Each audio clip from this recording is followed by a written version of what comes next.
नमस्कार दोस्तों, target with PS Parihar channel में आपका स्वागत है। आइए शुरू करते हैं और देख लेते हैं कि आज के समाचार पत्रों में विद्यार्थी जीवन से संबंधित कौन कौन सी सूचनाएं हैं। तो वीडियो को जल्दी से लाइक कर दें, शेयर कर दें। जिन छात्रों ने चैनल को अभी भी सब्सक्राइब न किया हो तो जल्दी से सब्सक्राइब कर लें ताकि आप लोगों को इसी प्रकार की ऑथेंटिक अपडेट से सबसे पहले मिलती रहे। करने से पहले एक सूचना उन विद्यार्थियों के लिए जो विद्यार्थी पीसीएस मेंस की तैयारी कर रहे हैं। ये आप देख सकते हैं तेजस सिविल का नोट्स है, ये paper 5 paper 6 Uttar Pradesh special का, जिसे आप लोग यहाँ पर देख सकते हैं। काफी अच्छी पुस्तकें हैं, ये पूरा नोट्स है ये। और इसमें मैं दिखाता हूँ, ये 2 पार्ट में बटा हुआ पेपर 6, जिसे यहाँ पर जैसे इसमें क्या क्या चीजें कवर की गई हैं। अर्थव्यवस्था, बजट पूरा दिया हुआ है। उत्तर प्रदेश का व्यापार, उत्तर प्रदेश की योजनाएं, उत्तर प्रदेश में निवेश के मुद्दे और प्रभाव, लोक वित्त, राजकोषीय नीति, उत्तर प्रदेश जनसांख्यिकी, जनसंख्या जनगणना, उत्तर प्रदेश में कृषि और सामाजिक वानिकी। ये पूरा का पूरा जो स्टडी मटेरियल है मेंस का है, पेपर 6 का, आपको इसमें मिल जाएगा। और इसी तरीके से ये पेपर 6 है, जिसे आप लोग यहाँ पर देख सकते हैं। दिल्ली की एक संस्था है राज फोटो स्टेट, जिसके बारे में मैंने पहले भी आप लोगों को बताया है। वहां से आप लोग इसे ऑनलाइन मंगवा सकते हैं। इनका एक कांटेक्ट नंबर है जिससे आप लोग देख सकते हैं 9211705540। इनसे आप लोग ऑनलाइन ये जो नोट्स है वो मंगवा सकते हैं। इसके अलावा कोई भी नोट्स हो, प्रीलिम्स और मेंस का सारे नोट्स आपको मिल जाएंगे। करते हैं और बात करते हैं सबसे पहले एलटी ग्रेड शिक्षक भर्ती की। कल एलटी ग्रेड के एडमिट कार्ड जारी कर दिए गए, यहाँ पर उसके बारे में जानकारी दी गई है। एलटी ग्रेड के 7466 पदों पर भर्ती, परीक्षा 6 दिसंबर से, प्रवेश पत्र जारी। लिखा है कि राजकीय माध्यमिक विद्यालयों में सहायक अध्यापकों एलटी ग्रेड के 7466 पदों पर भर्ती के लिए लिखित परीक्षा के केंद्रों की जानकारी का इंतजार अब समाप्त हो गया है। उत्तर प्रदेश लोक सेवा आयोग ने बुधवार को परीक्षा के लिए प्रवेश पत्र जारी कर दिए। अभी केवल 4 सब्जेक्ट के बारे में जानकारी दी गई है, संस्कृत, गणित, विज्ञान, हिंदी आदि की, और क्रम से आगे भी जानकारी दी जाएगी। लिखा है आयोग के परीक्षा कार्यक्रम के तहत परीक्षा 2 पालियों में सुबह 9 से 11, दोपहर 3 से 5 बजे होगी और 6 दिसंबर को सुबह की पाली में गणित और दोपहर की पाली में हिंदी विषय की परीक्षा होगी। अब बहुत सारे विद्यार्थियों के कमेंट ये आ रहे हैं, एक तो ये कॉमन की परीक्षा केंद्र बहुत दूर बनाए गए हैं, और दूसरा ये कि कुछ ऐसे विद्यार्थी थे जिन्होंने एक साथ 2 विषय के लिए आवेदन कर दिया था, यानी कि वो विद्यार्थी गणित के लिए भी योग्य थे और वो विद्यार्थी विज्ञान के लिए भी योग्य थे, और उन्होंने गणित और विज्ञान दोनों के लिए आवेदन किया था। लेकिन इन विद्यार्थियों के एक ही एडमिट कार्ड जारी किए गए हैं। ये एक बड़ी समस्या देखने को मिली है, और इसको लेकर के बहुत सारे विद्यार्थी कमेंट कर रहे हैं कि ऐसा नहीं करना चाहिए था। अगली जो सूचना है वो सब इंस्पेक्टर भर्ती परीक्षा की है। अच्छा, आप लोग कमेंट बॉक्स में बताइए कि आप लोग किस जिले के हैं और आपका सेंटर कहाँ गया है, और अपना सब्जेक्ट भी लिखें। किसी एक विषय का जो अभी तक जानकारी मिली है, किसी एक विषय का एक ही जिले में नहीं है, पिछली बार की तरह एक ही सब्जेक्ट का कई जिलों में सेंटर गया है। जैसे विज्ञान का देखें तो बरेली में भी बनाया गया कुछ विद्यार्थियों का, कुछ का सीतापुर में बनाया गया, कुछ का गोंडा में भी बनाया गया है। इसी तरीके से हिंदी के बारे में जो जानकारी मिल रही है, गोरखपुर में भी परीक्षा केंद्र बनाया गया है, वाराणसी में भी परीक्षा केंद्र बनाया गया है, और संस्कृत का भी इलाहाबाद और बनारस आदि में परीक्षा केंद्र बनाया गया है। तो आप लोग अपने बारे में जरूर बताएं कमेंट बॉक्स में कि आपका जो परीक्षा केंद्र है वो किस जिले में बनाया गया, किस मंडल में, और आप कहाँ के रहने वाले हैं, आपका सब्जेक्ट क्या है। सभी विद्यार्थी कमेंट बॉक्स में बताएं। अगला जो है सूचना है वो एसएससी की है। लिखा है कि सब इंस्पेक्टर भर्ती परीक्षा 2024 की संशोधित आंसर की जारी कर दी गई है। और अगली सूचना है शिक्षा सेवा चयन आयोग की। विधानसभा चुनावों से पहले भर्तियों को मुद्दा बनाने की तैयारी है। शिक्षा सेवा चयन आयोग की भर्ती परीक्षाएं बार बार स्थगित होने से छात्रों में नाराजगी है। लिखा है कि आपके संजय सिंह मुद्दा उठा भी चुके हैं, और आम आदमी पार्टी की ओर से सोमवार को रोजगार दो, सामाजिक न्याय दो पद यात्रा निकाली गई थी, और इस यात्रा में शामिल सांसद संजय सिंह ने शिक्षा सेवा चयन आयोग की भर्ती परीक्षाएं बार बार स्थगित किए जाने का मुद्दा उठाया था। उन्होंने आरओ भर्ती परीक्षा का पेपर लीक समेत अन्य मुद्दे भी उठाए थे। लिखा विधानसभा चुनावों से पहले भर्तियों का मुद्दा गरमाने वाला है, और छात्रों और प्रतियोगियों की ओर से 5 दिसंबर को महापंचायत की घोषणा की गई है। इससे ज्यादातर राजनीतिक दलों के, छात्र संगठनों और प्रतियोगियों के समूह का समर्थन प्राप्त है। उत्तर प्रदेश शिक्षा सेवा चयन आयोग ने पीजीटी टीजीटी भर्ती परीक्षा 4 बार स्थगित कर दी। इसके अलावा असिस्टेंट प्रोफेसर भर्ती का साक्षात्कार भी स्थगित कर दिया।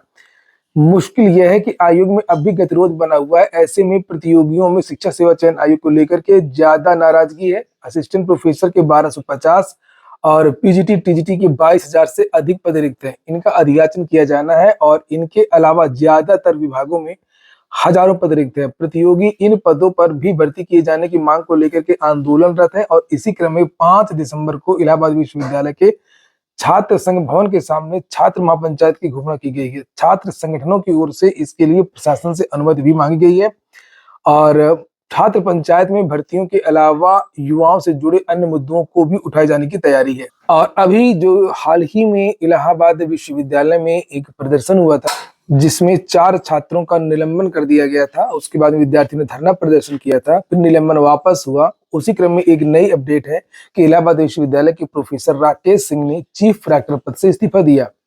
अगली सूचना बीपीएससी की है। दिसंबर के पहले सप्ताह तक अधियाचना भेजने की तैयारी। शिक्षा विभाग ने टीआरई 4 की तैयारियां शुरू कर दी हैं। तकनीकी तौर पर अभी तक 10 जिलों से रोस्टर क्लियरेंस आ चुका है और शेष जिलों को रोस्टर क्लियरेंस अतिशीघ्र भेजने के लिए कहा गया है। आधिकारिक सूत्रों के अनुसार दिसंबर प्रथम सप्ताह तक बिहार लोक सेवा आयोग को अधियाचना भेजी जा सकती है। इस टारगेट को लेकर के विभाग ने इस दिशा में युद्ध स्तर पर काम शुरू कर दिया है और आधिकारिक जानकारी के अनुसार टीआरई 4 में करीब 26,000 शिक्षकों की नियुक्ति प्रस्तावित है। डीएलएड का रिजल्ट जारी हो गया है। लिखा 79% अभ्यर्थी सफल। बिहार डीएलएड में एंट्रेंस एग्जाम होता है, उसकी बात हो रही है। और लिखा है कि एसटीईटी का रिजल्ट दिसंबर के दूसरे सप्ताह में जारी हो जाएगा।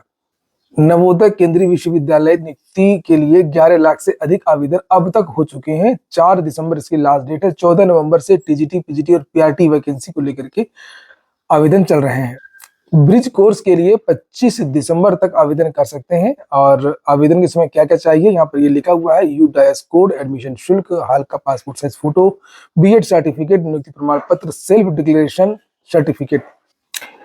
इस समय उत्तर प्रदेश को छोड़ करके बहुत सारी जगहों से शिक्षक भर्तियां चल रही हैं। आप यहाँ से भी देख सकते हैं। राजस्थान कर्मचारी चयन बोर्ड, जैसे केवीएस एनवीएस की तो चली रही है, उसके पहले DSSB से वैकेंसी आई थी टीजीटी की, और यहाँ पर राजस्थान कर्मचारी चयन बोर्ड से वैकेंसी है पीआरटी की। ये देख सकते हैं 5,636 पदों पर आवेदन की लास्ट डेट 8 दिसंबर है। जिन विद्यार्थियों ने रीट की परीक्षा दी हो या पर्याप्त योग्यता रखते हो वे सभी विद्यार्थी आवेदन कर सकते हैं। ये वेबसाइट है यहाँ पर जिसे आप लोग देख सकते हैं। कुछ और भी भर्तियां हैं, जैसे इंटेलिजेंस ब्यूरो में 362 पदों पर भर्ती है, मल्टीटास्किंग स्टाफ आदि की। इसकी लास्ट डेट 14 दिसंबर है। वेतनमान वगैरह लिखा है इंटेलिजेंस ब्यूरो के लिए। यहाँ पर मिनिस्ट्री ऑफ होम अफेयर्स यानी MHA.gov.in, यहाँ पर जाना होगा, विस्तृत नोटिफिकेशन देखिए, योग्यता वगैरह और आवेदन कर सकते हैं। एम्स से भी 1383 पदों पर भर्ती चल रही है। जूनियर इंजीनियर, असिस्टेंट डाइटिशियन आदि के पद हैं। 2 दिसंबर ही इसकी लास्ट डेट है। यहाँ पर ये इसकी वेबसाइट है। रेलवे से भर्ती चल रही है अप्रेंटिसशिप की, उत्तर रेलवे से है। 4116 पद हैं। 24 दिसंबर इसकी लास्ट डेट है। तो 15 से लेकर के 24 के बीच के युवा आवेदन कर सकते हैं। वेबसाइट है rrcnr.org। आज एक प्रतियोगी छात्र ने मुझे ये मैसेज भेजा है और ये सभी को देखना चाहिए जो भी लोग प्रयागराज के हैं। लिखा है, प्रणाम सर, मैं एक प्रतियोगी छात्र हूँ। मैं घर वापस आ रहा था, ट्रैफिक चौराहे पर मेरी मोबाइल छीनने के चक्कर में एक बाइक सवार मुझ पर झपट्टा मारा, तो मैंने मोबाइल कान के पास से नीचे कर लिया, तो उन्होंने नहीं छीन पाने पे मुझे बहुत तेज थप्पड़ मार करके भाग गए। मुझे 10 मिनट तक सुना ही नहीं दे रहा था। मेरे गाल पे सूजन आ गई, उनके उंगलियों के निशान पड़ गए हैं। उस समय ट्रैफिक चौराहे पर एक भी पुलिसकर्मी मौजूद नहीं था। अपराधी इसी तरह बेखौफ रह रहे हैं। क्या उन पर कोई कार्रवाई होगी? मैंने डीएम, डीआईजी, आईजी के सीओजी नंबर पे भी मैसेज किया, ट्विटर हैंडल के माध्यम से शिकायत किया। योगी आदित्यनाथ, उनके ऑफिस, ये सब यहाँ पर लिखा हुआ है प्रयागराज पुलिस, लेकिन कोई भी संज्ञान नहीं लिया गया। आप भी लोगों को सचेत कर दें कि प्रयागराज के छात्र अपनी जिम्मेदारी सुरक्षा स्वयं करें, सड़क पे या किनारे पे मोबाइल यूज ना करें। तो ये डीएलएड का एक छात्र है जो प्रयागराज में रह करके परीक्षाओं की भी तैयारी करता है और डीएलएड भी कर रहा है। तो आप लोग वास्तव में सतर्क रहें, जब भी रोड क्रॉस करें या रोड के किनारे चले तो मोबाइल को कान पे ना लगाएं। दुर्घटनाएं भी हो सकती हैं और छिनैती भी हो सकती है। छिनैती घटनाएं कुछ आजकल ज्यादा ही हो रही हैं।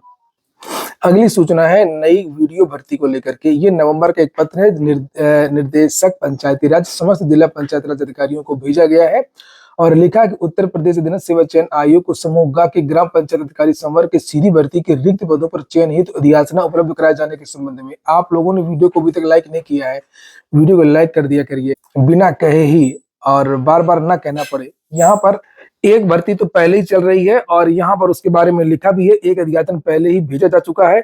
जैसे लिखा है कि प्राप्त अधियाचनों के आधार पर जनपदवार ग्राम पंचायत अधिकारियों के कुल 1468 पदों पर भर्ती हेतु संकलित अधियाचन सचिव उत्तर प्रदेश अधीनस्थ सेवा चयन आयोग को भेजा जा चुका है, जिस पर भर्ती की कार्रवाई आयोग के स्तर पर प्रक्रिया दी। वहीं पर नीचे लिखा हुआ है कि 13 अगस्त 2019 द्वारा निर्गत रोस्टर की छाया प्रति संलग्न करके भेजते हुए आपको निर्देशित किया जाता है कि आगामी चयन वर्ष 2022 से लेकर के 26 में उपलब्ध हो रही ग्राम पंचायत अधिकारियों के रिक्त पदों का विवरण सहित निर्धारित सीधी भर्ती अधियाचन के प्रारूप पर 2 प्रतियों में तत्काल उपलब्ध कराया जाना सुनिश्चित करे। उक्त के अतिरिक्त ये भी उल्लेखनीय है कि आरक्षण का मिलान पदों की रिक्तियों के संबंध में परीक्षण किए जाने व सही होने का जिला पंचायत राज अधिकारी एवं स्थापना सहायक द्वारा प्रमाण पत्र भी संलग्न किया जाए, ताकि नियमानुसार भर्ती हेतु अग्रिम कार्रवाई कराई जा सके। और जानकारी निकल करके आ रही कि जो नए पद सृजित होने की चर्चा हुई थी, तो ये वाली वो विज्ञप्ति थी जिसमें ये बताया गया था कि जून में ये विज्ञप्ति जारी हुई थी, जिसमें बताया गया था कि 13,116 ग्राम पंचायत अधिकारी के पदों, ये देखिए ग्राम पंचायतों हेतु अवशेष 13,116 ग्राम पंचायत अधिकारी के पदों का अगले 3 वर्ष तक 1/3 अर्थात प्रथम वर्ष में 4,372 पदों के सृजन के संबंध में, यानी कि ये जो नए पद सृजित हुए थे उनमें 4-4 हजार हर साल पद भरे जाएंगे। और इसी को लेकर के जो जानकारी मिल रही है कि नए पत्र में ये जो 17 नवंबर को ये पत्र लिखा गया है, ये जानकारी दी गई है। और फिर से एक नई भर्ती जो है ग्राम पंचायत अधिकारी की आप लोगों को देखने को मिल सकती है। तो पढ़ते रहिए, इस बार भर्तियां तो आएंगी ही। और सबसे बड़ी बात यह है कि चुनावी वर्ष है, 2027 में चुनाव है और सरकार 26 को अच्छा करेगी, क्योंकि वो जानती है कि जो छात्र हैं, लोग हैं, वो सब कुछ भूल जाते हैं वर्तमान के सामने। ये हो गया आज का वीडियो। पूरा वीडियो सुनने के लिए बहुत बहुत धन्यवाद।